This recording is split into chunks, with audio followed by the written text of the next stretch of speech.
Kia ora and welcome to question 2 in the 2011 Scholl Calc exam. This question's got two parts. The first is an isolated rates question, and the second part involves this function, a bit of differentiation and finding an area between two curves.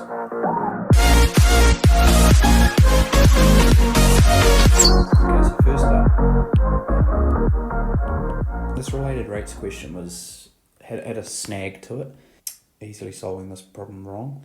The first thing you need to realise is when the rain is falling, the units for the rain falling is per millimetres per hour. And what that means is if we have some sort of catchment area, maybe a pond, and that pond has a cross-sectional area of A, or at least at the top it does, then 15 millimetres of rain per hour means every hour we get that area multiplied by a height of 15 millimetres. So think of it as like not as a cylinder, but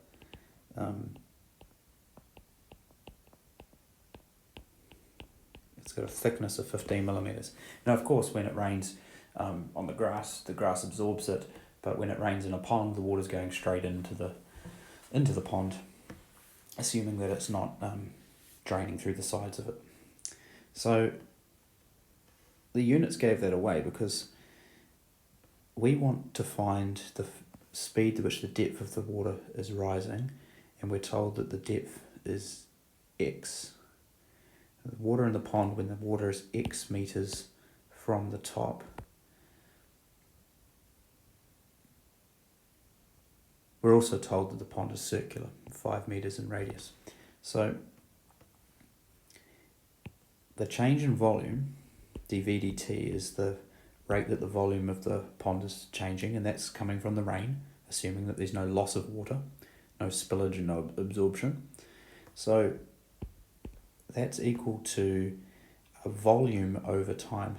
So the pond,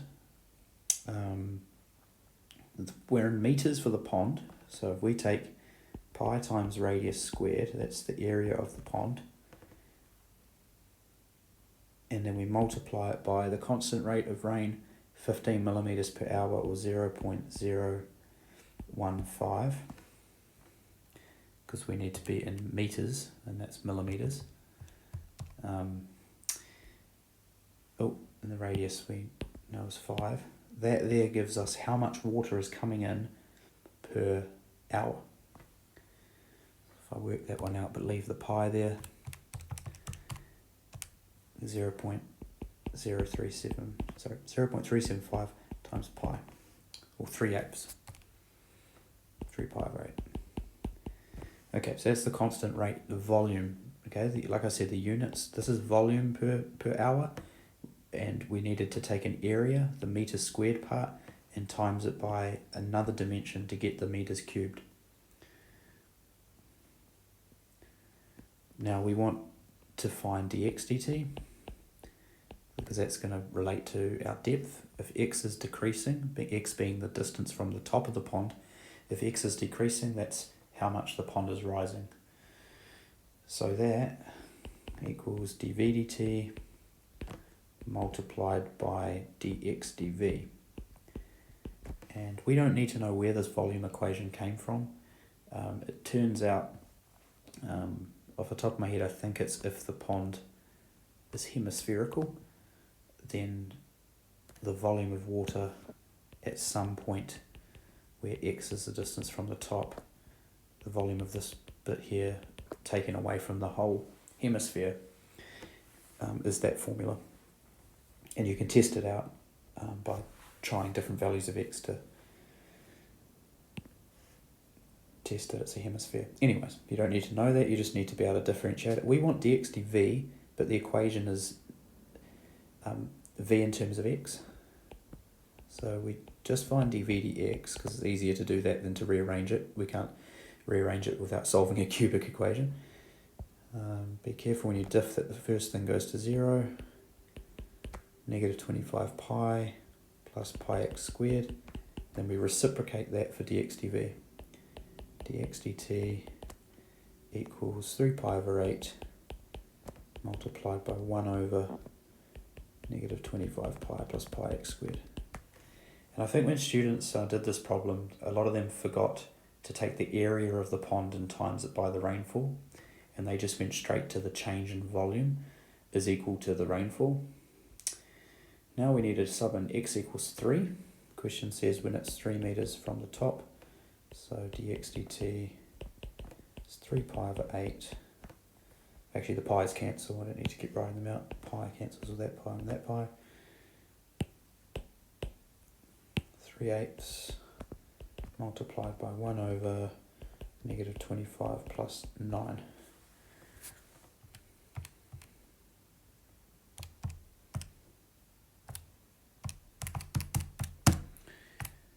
Negative 3 over 128, which is better as a decimal, negative 0.023 millimeters per hour at that point in time. To interpret that, because it's negative, it means that x is decreasing, the level of the pond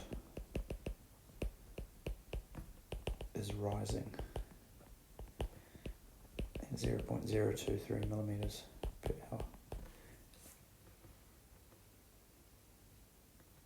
No, hold up, we were in meters per hour, weren't we?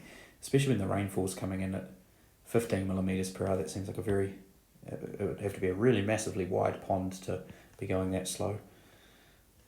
We changed everything to meters. So if I was to interpret it as I just had a quick look at the mark schedule, it's 23.4 millimeters per hour. Okay, that makes a little bit more sense. If the pond's quite 3 meters from the top, if it was a hemisphere, which I believe it is, then we're talking a 5 meter deep pond. So you could sub in x equals 5 and show that it's the full volume. Yeah, because it would just be 250 pi over 3 minus something plus the same thing. So 3 meters from the top is actually still quite low down in the pond, and therefore it's going to rise quicker than it will when it gets to the top, when it's a wider pond. Okay, we've got this random g of x function, square root of 1 minus root x. The question asks us to use differentiation to show that this integral is equal to this result. The reason why we're using differentiation is because to integrate this, we don't have the techniques from NCA level 3 to be able to do it. So we're going to, instead of showing that the integral is equal to this stuff in the thing, we're going to differentiate this thing here and prove that it goes back to g of x. Okay, so differentiating d dx of this thing here. We do have the maths to be able to do this, it's just product rule. Okay, the a stays there. We diff the first term, 1.5 goes down the front, 1 minus root x, power drops to 0.5, and we multiply by the inner derivative. The inner function is x to the half, or minus x to the half, diffing to minus a half x to the minus 1/2. I've got a mixture of fractions and decimals there, never mind. All multiplied by the second function. That's the first part of the product rule done, because there's no shame in doing this. This is f. This whole thing here was f dash. Oopsies, even more. That whole thing was f dash. This dude here was g, so I'll put that there. I also need g dash f. Okay, so g dash f, unfortunately g is nicer, it's 3x to the half. Differentiating is 3 over 2 x to the minus 1/2. Multiplied by the first function. I don't need the a because I've already pulled it out the front. And then the c disappears. Okay, now apparently this is equal to g of x. Not so obvious. We do a little bit of factoring first. We've got this dude here kind of in that one. We've got an extra one there. So I'm going to factor out the 0.5.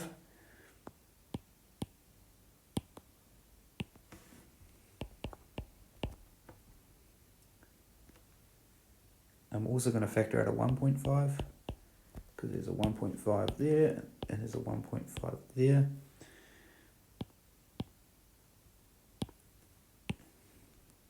Minus root x to the power of 0.5.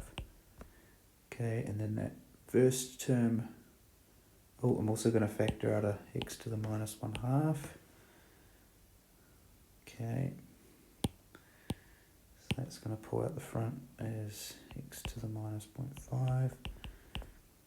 Okay, and then I need some brackets. The first term, what didn't I factor? Got the 1.5 sorted.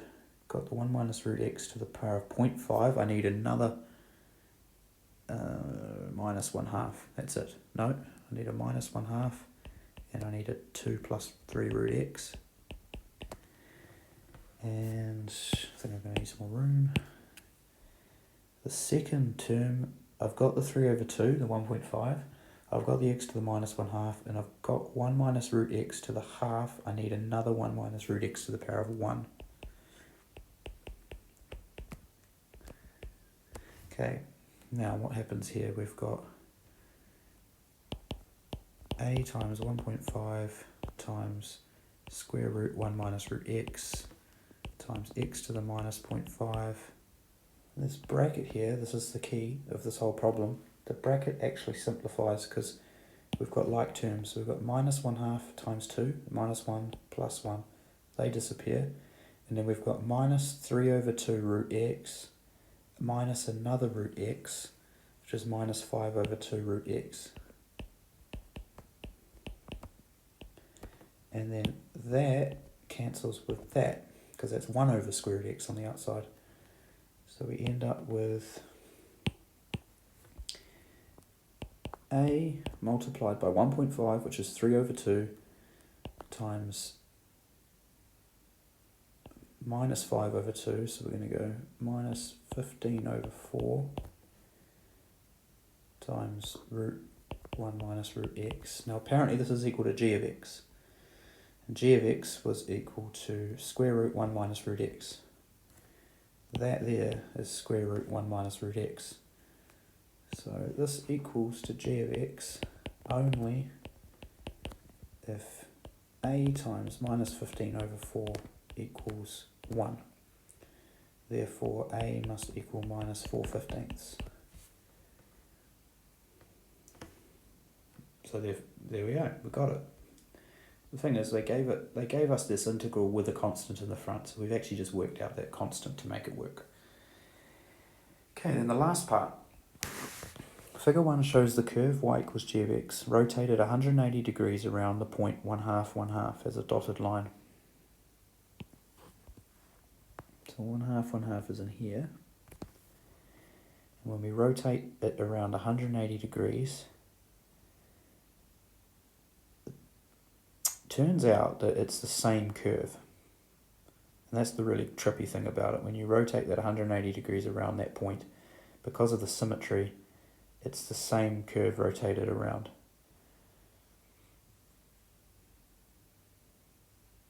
I'll leave you to prove that.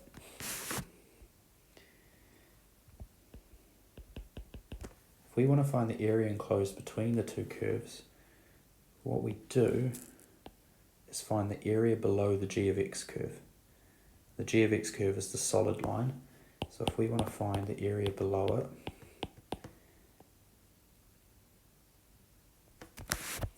we're going to use integration, but fortunately we actually already know what the antiderivative is of g of x. It's the expression that they gave us, and we're going to integrate it between 0 and 1. Area below g of x, the integral between 0 and 1 of g of x, and that equals minus 4/15. Now that I've found the a value, 1 minus root x to the 1.5, 2 plus 3 root x, all between 1 and 0. Okay, subbing in 1 into that, I'm going to get 0, so the first term disappears. So I'm going to get 0 minus negative 4/15. Subbing in 0 now, I get times 1 times 2. And that equals 8/15.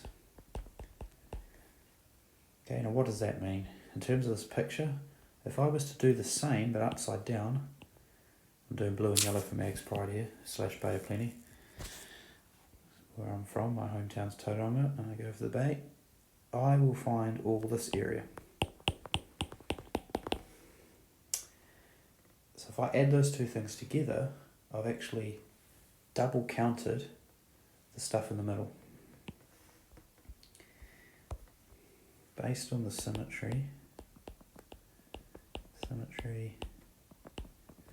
area above dotted function also equals 8/15. Therefore, area between equals 8/15 plus 8/15 minus 1. Okay, because the area of the whole square is equal to 1. And what I was saying is it's the area that we're double counting. Area double counted. Sweet, so that's a pretty straightforward question. If you could understand how the symmetry was going to apply in there, and the fact that we already had the integral, I guess if you got the wrong a value from the first part, you could probably still solve the question and get some consistency marks. Catch you on video 3.